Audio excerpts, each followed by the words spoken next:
And then I got a glimpse of the entrepreneurial world, the high flyers, the high rollers, the influencers. And then I thought, wow, why do you guys have all this money? You have all this money and you have all these privileges and opportunities, and you're unhappy? You don't have the right to be unhappy. My parents and all us, the community who escaped Vietnam, and all the immigrants and started with nothing and working their asses off in a new country, these guys deserve to be unhappy. You don't deserve to be unhappy. And how could this be? So that really started this thirst and curiosity for how does it make sense? I thought money equates to happiness, but it obviously didn't.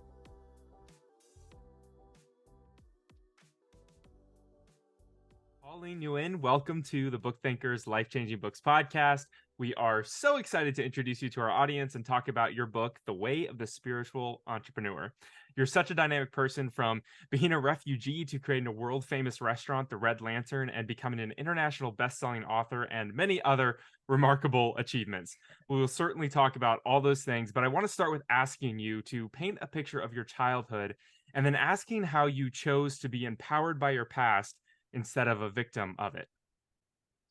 Hello, Luke. Hello, Nick. Hello, everyone who's listening. I would love on this journey to find out what resonated with you when you read my book. So many different things resonate with different people. My origin story. Okay, and the book is an autobiography of sorts because it all merges together. My family and I are boat people. We are refugees who escaped the communist war in Vietnam in 1975. So my father built a boat and he smuggled us out to sea, and my grandmother begged him not to leave. She couldn't understand how a parent would want to risk perishing their children out at sea. But my father would rather die trying than risk imprisonment or a fate far worse, which was the re-education camps where they would brainwash the soldiers and the prisoners. And he'd tell me it's not enough that they want to take our freedom, they want to take our thoughts as well. So we spent 9 days out at sea, and we ended up in a refugee camp in Thailand. And it was where my mother gave birth to my brother Luke in a lean-to tent. We were only meant to stay in, you may know my brother Luke, he's quite the famous chef, he's got quite the profile around the world. And we were only meant to stay in the refugee camp for 3 months or so, but we ended up staying there for a year. And then in 1978, Australia finally accepted us. And coming to a new country, my father had a lot of pressure. We didn't know the laws, the language, or the systems. And because of the war and because of his own father and his father's father, there was a lot of trauma going on in my father. And I guess he didn't have the tools that I have now, or the tools that I teach now. And so we had a very violent upbringing because he didn't know what to do with all this anger. And it wasn't long until he offloaded his anger on my mother, and then offloaded his anger on us kids as well.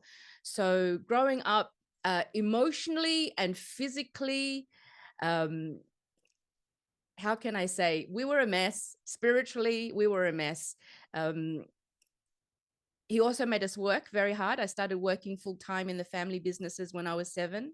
My father had a ice cream parlor, a restaurant, a video library, a cafe. He also operated a driving school on the side. Now we're talking mid-80s, and us kids provided the child labor.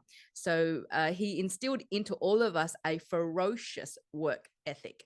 And that's where I learned, I would call it learned the habit of mastery, because everything can always be done better. The soups can be made better. The ice cream can be made better. The cappuccino froth can be made better. Service can be better. There was always this sense of mastery, this sense of constant evolution. But amongst all of this, the undercurrent was the undercurrent of a lot of trauma from my father. And so I would say, you know, physically, mentally, we were strong, but spiritually, we were a mess. And so I ran away from home at a very young age. I spent many years hiding from my father. I put myself through university. I worked in some of the finest restaurants in Sydney. I learned how to be a sommelier. I learned fine dining, and I learned what it meant to give really good service and hospitality. And then that's when I started playing with the rich and the elite. And I was a very naughty girl in the 20s. You know, I'm sure most of us who are listening, you know, we do naughty things. We you know, party a lot. You know, lots of drugs and alcohol, and just played a lot with the elite. And I became a member of their inner circles. And it was a very indulgent, tumultuous, fun time. And so, and then I got a glimpse of the entrepreneurial world, the high flyers, the high rollers, the influencers. And then I thought, wow, why do you guys have all this money?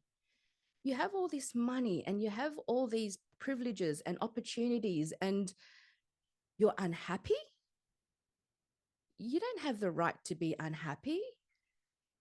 My parents and all us, the community who escaped Vietnam, and all the immigrants and started with nothing and working their asses off in a new country. These guys deserve to be unhappy. You don't deserve to be unhappy. And how could this be? So that really started this thirst and curiosity for how does it make sense? I thought money equates to happiness, but it obviously didn't. And so that started my quest to find out what it is that's missing. And during this journey, I also had to do so much of my own healing. And I think this is why my students and my clients really go on the journey and they get the results fast, because I've walked the walk. I've been through it. I've been through the entrepreneurial journey. I've been through the trauma journey. I grew up in a shitty environment, and I have the stories to tell. I've got the awards, the rewards, as well as the battle scars. And so we have to speak from direct experience, right? We have to speak because we have now the lessons to teach and pass on. But one of the things that I found over and over and over again is that there is a suffering that has been misdiagnosed as psychological suffering, and that is a spiritual suffering. And time again, when they go down this journey, what is it to be spiritual? It is to live your life in spirit and inspired. And it's this force, this spark that lights us up, and we're lit up with this power, this unbridled energy. And so we're not allergic to making money. Money buys us more opportunities. Money buys us more freedoms. But I believe that it's deep spirituality, deep fulfillment, and joy. And from that creates this power where we can do so many other things. And that was a big revelation for me. Okay, there are different ways of doing things. There are different ways of being, different ways of seeing things, and there are different reasons for doing, seeing, and being. And this is what the way of the spiritual entrepreneur is all about. I hope that gave you a good, a written story for your speaker, for your listeners. Yeah, I'm getting goosebumps, and there's so much to unpack there. But yeah, I'll let Nick chat. Yeah, you have such an incredible origin story, and we appreciate all of that detail because it gives us context for the lessons that you're teaching us today. One of my favorite lessons from your story right there, but also from the book, is that because you have such a diverse experience and you've traveled all over the world, you say in the book that you've really seen 4 types of people. Type number 1, they're poor and they're unhappy. Type number 2, they're poor, but they are happy. Type number 3, they're wealthy, but they're unhappy. And then type number 4, they're wealthy and they're happy. And so I'm curious, Why do you think that there are so many wealthy people? Type number 3, so many wealthy people out there that don't have a holistic sense of success. They're missing the spiritual piece, the happiness, the inspiration. Why do you think that our world today cultivates so many people that are focused on money, but they lack the rest of it? In my experience and my observation, it is that a lot of entrepreneurs have been doing things the old ways. They're very mind-centric. And we're coming into a time now, and for those who are listening, if you've been paying attention, the collective consciousness is shifting. We're changing.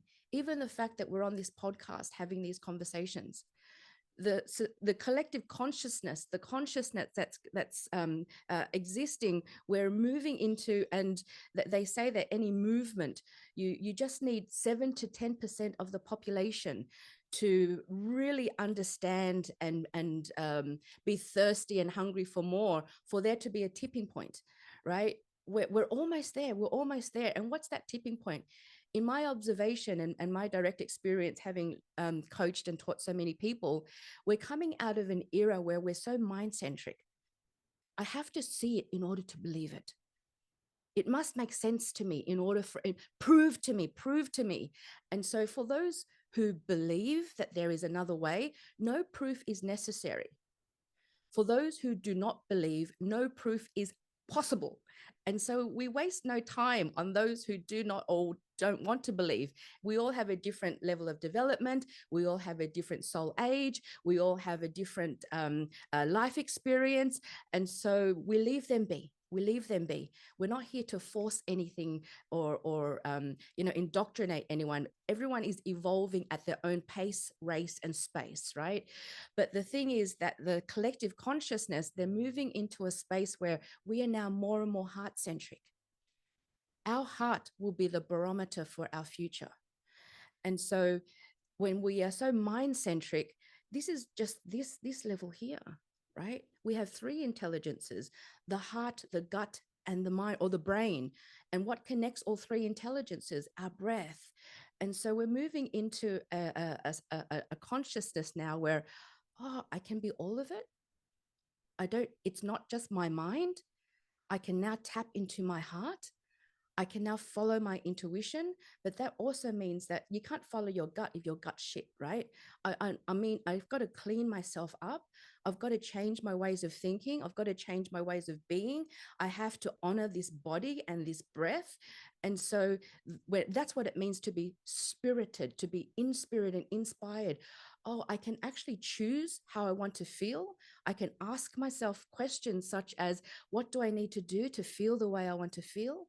I can ask myself different questions such as, who do I need in my orbit to help me to get to where I want to go faster? But from a heart space, not from an opportunist space, right? From a heart space, it says, who will come on this journey with me to inspire more people so that everyone can evolve? And so we're going to come into an era where we're going to be tapping into our heart more and more and more. I believe we're here on this earth to do 3 things. First is to evolve, constant evolution. The old ways, the mind-centric ways is, I'm done. I've got my money in the bank. Most people, they're not bankrupt, they're spiritually bankrupt. But what have you got in your spiritual bank? And the second thing we should be doing, I believe we are here on this earth to do, is to push humanity forward. So a lot of the really wealthy and unhappy, I believe that the unhappiness comes because whatever they're doing is not really pushing the humanity forward. Because from that, there's a huge sense of fulfillment if we're doing something to forward our own race, to progress our own race. Fulfillment is the new currency. I think the third thing, and this is what's missing time and time again for that group who are incredibly wealthy but unhappy, they've forgotten what it means to be joyful. They've forgotten what it means to have joy. And joy is not this false, oh my God, everything's amazing excitement. That's called false excitement. Joy, it comes from a centered space. Joy comes from watching the sunrise, or enjoying the scent and the beauty of a flower, or really admiring this beautiful tree. Joy is taking that moment to feel the sun on your face and the sand in your toes and how delicious this water feels. And when they've got that, oh, I'm evolving. I'm constantly evolving. Oh, I'm pushing my humanity forward, and I'm doing it in states of grace and joy. That's where the fulfillment lies. And that's when the spiritual bank account fills up. That's what that's missing in their lives. Making me tear up here. It gets me emotional speaking I about that, because it's fundamentally so simple, and yet that's what's missing, and that's what's missing, and then they become spiritually bankrupt. yeah, I can feel it. For people that I'm fine, by the way. Let me just yeah, no, you're okay. I'm like this all the time. It's beautiful. It's beautiful. Thank you for expressing that, because I that's hope that answered real. your question, Nick. It did. And I am in total alignment with your messaging. I've found in my own life what I'm trying to optimize for, especially moving into 2024, is enjoying the passage of time. And for me, just like you've defined it, enjoying the passage of time includes a number of things. It includes progress, relentless improvement, gratitude in everything. It includes a holistic sense of success, which is a balance between health, wealth, love, and happiness. And Yep. it did answer my question. And just to reiterate, I am totally in alignment with you. Good. Yeah, so to follow up on that, I just want to ask about, for those people that are in this state of suffering, and a lot of people are, there's, the stats don't lie. It's like 98% of people are living paycheck I forget what the stats are, but living paycheck to paycheck. They're unhappy. They're not spiritually fulfilled. They're not financially fulfilled. What are some of the, in your opinion, like what are some of the first steps people can take to get out of that broken mindset that they have in their life? I believe that you can't do it yourself until you can do it yourself.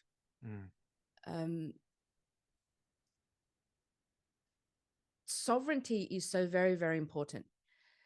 So if you were alone in your home and you don't have a coach, a mentor, a teacher, I think it's important to search for one. It's important to look for one. Connection is why we are here. Connection is what gives our life meaning and purpose. The first thing I teach is power. And when I say power, I don't mean force. When you go to a doctor, the doctor never asks you, how's your power? Right? and so if we can liken it to, I'm speaking to the people now who don't yet have a coach or mentor, and where to start from the basics. Liken our physical vehicle as a battery. Are you running on empty, on amber, or is it green and fully charged? And so the first part is power. So how do we get our power back? First of all, standing in our power, what does that mean to you? A lot of people, in my experience, are living in toxic environments. Do an audit on your life. You got to get rid of the shit people who treat you like shit, first and foremost. And ask yourself, what values are you holding on to? I coached someone the other day who was complaining about having to, see this friend, and her friend's terrible. And I said, why are you continuing to see your friend? And she said, because of my values. What value are you abiding by? The value of loyalty. And I said, so you've held this value of, and I'm sure many people hold these values, right? I believe that your values is what keeps you imprisoned. When we ask someone about their values, they'll rattle off things like integrity, honor, loyalty, all that stuff that makes no sense. Everything in context, of course, everything in context. I'm a loyal person too. I'm loyal to joy. I'm loyal to those who are coming on this path with me. I'm loyal to those who are inspirited, inspired. I'm loyal to my own evolution. I'm not loyal to some shitty friend I've had since kindergarten, and I force myself to see them, every weekend because of the value of loyalty. And so I would ask for them to have an audit on their values. What are your values? I value beauty. I value nature. And so this is what sovereignty means, the sovereign self. It's this idea that there is no power or authority outside of you. How are you going to snatch your power back? There is no idea that there's the idea that there is no power outside of you required to live your own independent life. And so you've got to take full responsibility for your actions. That's the second part. Okay, so I have to take responsibility for continuing to see this shitty friend every weekend. Yes, you do. And now that you're going to take responsibility for that, what are you going to do about it? What are you going to do about it? Because that's part of it, what's holding you back. We've just come out of the Christmas period. I've got to go home. I hate it. So don't go. Don't go unless you've already cleaned it up, and so that you can show up as your best self. And so this is what it means to stand stronger in yourself. What else does power mean? Power means no more self-betrayal. No more lying to yourself. And then we can speak authentically. We can speak with candor. Power means don't hide any aspects or parts of yourself. And so what does it mean to be authentic? That's what it means to be authentic, constantly asking, where is my power? Who's taking my power away? So I think the very, very first step is to do an audit. Where is there toxicity in your life? Because we can't step into the next best version of ourselves. We're here to evolve, remember? We can't step into our next evolution when we have rage and anger and toxicity surging through our veins. That's when we've got to clean up. First part's always to wake up to the reality that, oh, did I cause this? Okay, what do I need to do in order to change this? And then we go through the process of growing up. Grow up, come on. You can't do it yourself until you can do it yourself. And then we go through the process of waking up, then we grow up, and then we got to clean up. We got to clean up in order for us to show up. And when we show up as our true self, it takes no effort. It really doesn't. We've gotten rid of all the toxicity. When we show up as our true self, it takes no effort, because you're living a lie. That's why you're tired, because you're living someone else's dream.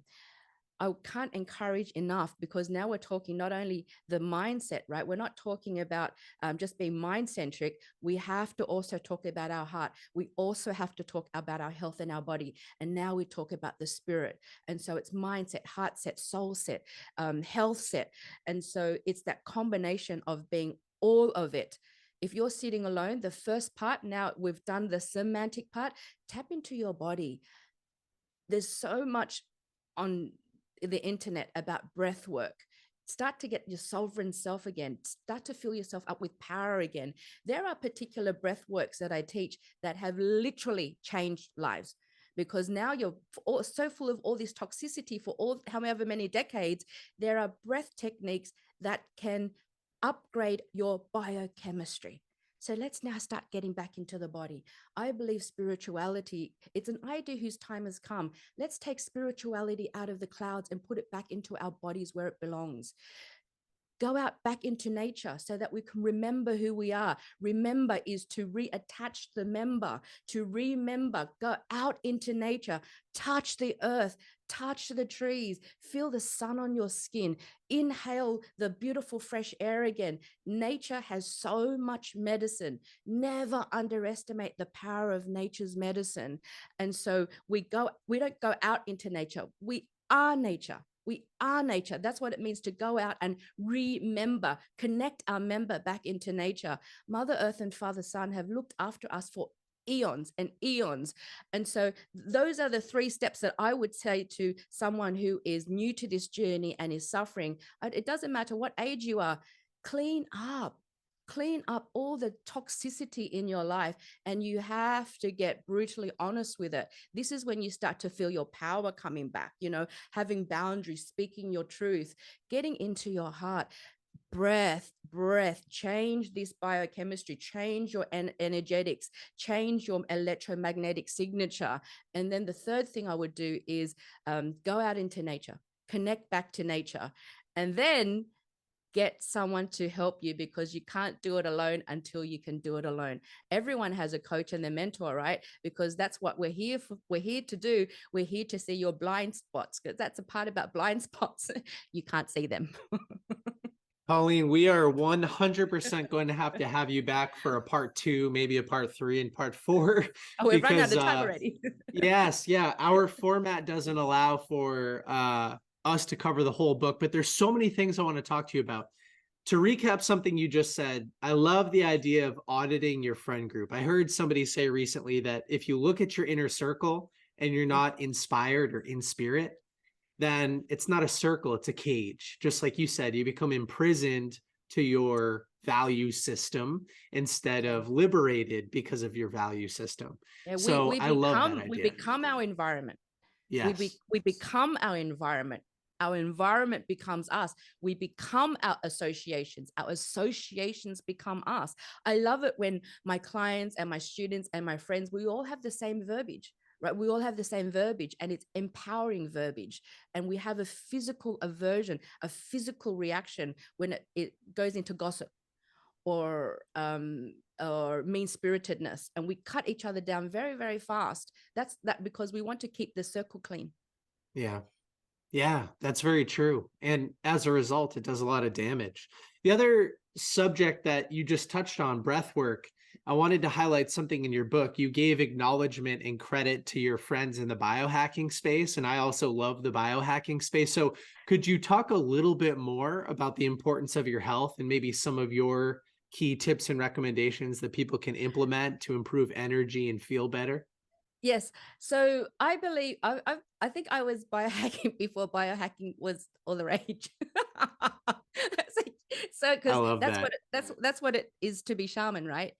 It's sound medicine, nature's medicine, body med, and I don't call it biohacking anymore. I like to refer to it as biostacking, because as I'm doing breath work, I'm also out in nature, grounding, having the sun on my skin, building up my solar callus, and stacking that as well with good nutrition, shamanic activation. So it's biostacking for me. I'm no longer, I don't really like to, I just exited the biohacking space when it became a case of measuring everything. Everything was measuring. And for me, as an observer of that, oh, now you're not sovereign anymore. You've lost your sovereign self. Can you train yourself to rather than take out, another device that you're going to put on your left ear to measure however much, like, can you tune in? Can you tune into your body? Can you tune into your heart? Do you know the practices so that your body says yes, no, maybe? My body, my heart. Do I go into collaboration with this person? Body says no. My heart, my body. Will I go on this journey with this person? Body says, hell yeah. And so I left that kind of too much, very orange, very measuring world, and it's now about this. And of course, I've studied and trained and worked with some of the greatest spiritual teachers and entrepreneurs in my eyes. I've traveled to China, India, Vietnam. They weren't necessarily wealthy, but they were incredibly spiritually rich. And so, excuse me, I do believe, again, back to power and sovereignty, we take what we need. We take what makes sense. I want to learn from the best, because it just saves a lot of time for me. But again, I don't place them on a pedestal where they're such a guru, because I lose my sense of sovereignty. And so I'll say, guru number 1, love ya, I'll take that. Guru 2, love you, I'll take that. Guru 3, I'll take that. And now I think we owe it to life to take what works and what's relevant and put our own flavor on it. And so that's what it means to be, I do a lot of shamanic practices, and there's an element of ceremony where we need to, it makes sense to follow the absolute rules because it makes sense. But I do a whole lot of ritual as well. It's like, I'll take that, and I will put my own spin on it. And I think that we owe it to life to create our own flavor so that we can keep creating the new. And the practice is to make more powerful this one, so that we're not abdicating, we're not giving our power away. Stuff is so good. I have so many questions I want to ask, but were you always spiritual? Did you have a point in time where you had like a very spiritual awakening? Is it something you grew up with? Were you religious or anything like that? Thanks for that question, Luke. I don't believe that the spirituality that I teach has nothing to do with religion. That's a very separate topic. I'm a practicing Buddhist. I don't believe Buddhism is a religion. Buddhism is a way of being. And I really, really feel that it is religion that needs more spirituality. Spirituality does not need religion. There's a lot of science behind the spirituality that I teach. I think science builds cultures and it makes sense. It makes sense. Have I always been spiritual? I was born that way. I've been shaman for multiple lifetimes because I do past life work, and it just makes sense why I have all these understandings in this lifetime. I've brought it in with me from many lifetimes. I had many strange spiritual experiences as a child. And because my upbringing was so violent, I shut it down. I didn't shut it down. It shut down. It shut down until it was time for me to call it on again, until it was time for me to tap into that so that I could evolve into a more professional version of Pauline. And when I say professional, I mean professional human being, not the amateur human being that I was for many years. And my thirst for it is constant. But I like to teach it now. Well, I like to see people really step into their power now. Oh, I thought religion was, giving my power away to some deity or some other God. It's like, no, you are God. You are God, God, part of the grand organized design. Oh, I love that. I love that.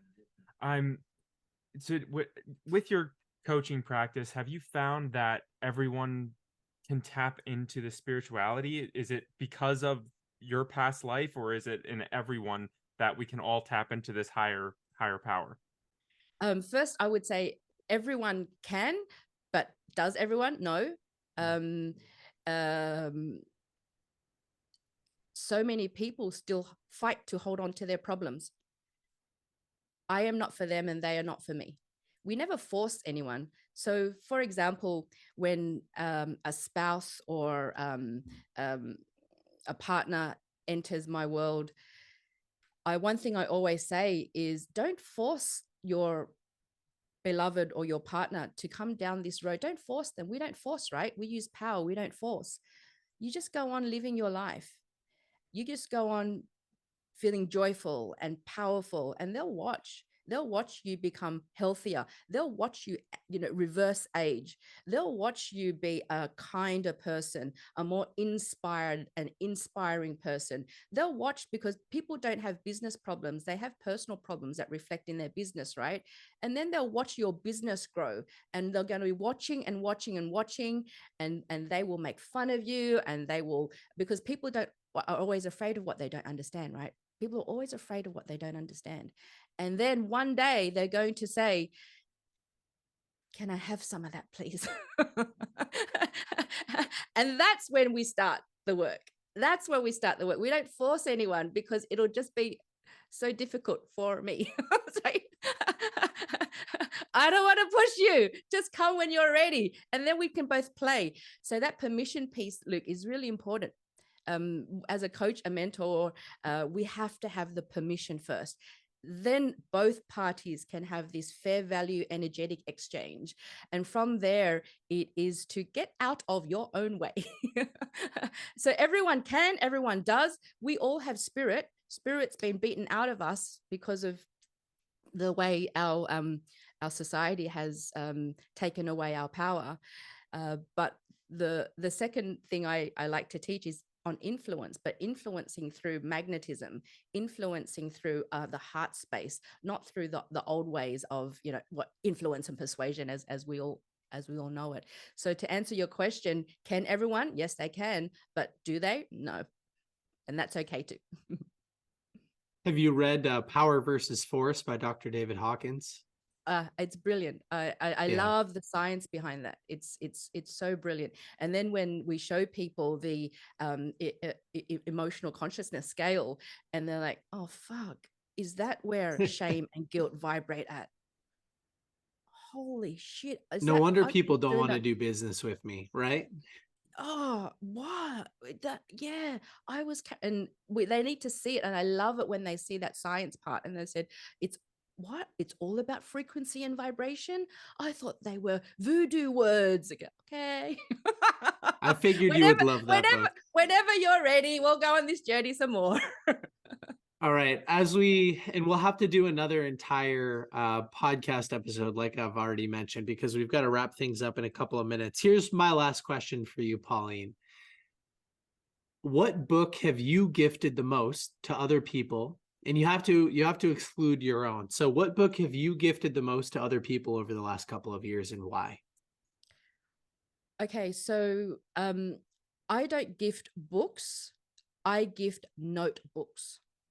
I gift beautiful, Interesting. beautiful notebooks, because the act of writing, the act of journaling, the physical versus putting it into our phones or digital, it sparks an energetics in us. So my work is always the semantic work, the of the words, of the verbiage. I'm very well versed in a whole lot of modalities, and so we teach first so that they can understand with their minds. And there's always the somatic work of the body, the breath, nature. Writing, physical writing, it sparks an energetic in you. Your body says, "Oh, I've written that down." The mind speaks to the body speaks to the mind, and then it goes into activation. It goes into strive mode.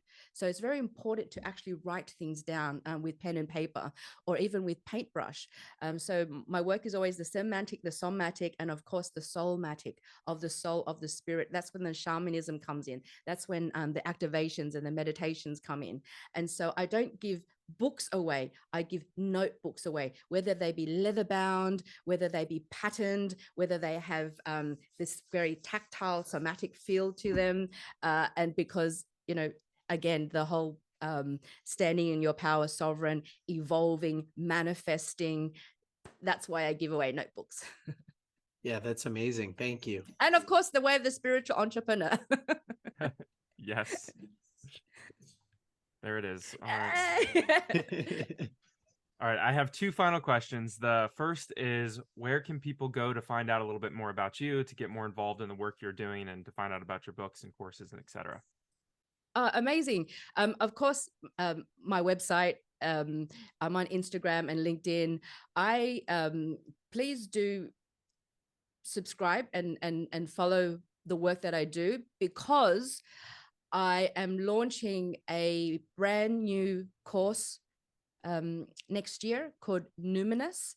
I've been teaching this particular course live for so many years. I travel the world, and I'm an international keynote speaker, and so the call was for those who couldn't be on live with my time zone, and people were from Africa and all over the world going, "Oh, it's 2 a.m. This is intense. Can you create something online?" And so Numinous is going to be a lot of my teachings online, as well as the live shamanic activations as well, which gathers it all together and activates in your body so that you can get to where you want to go faster.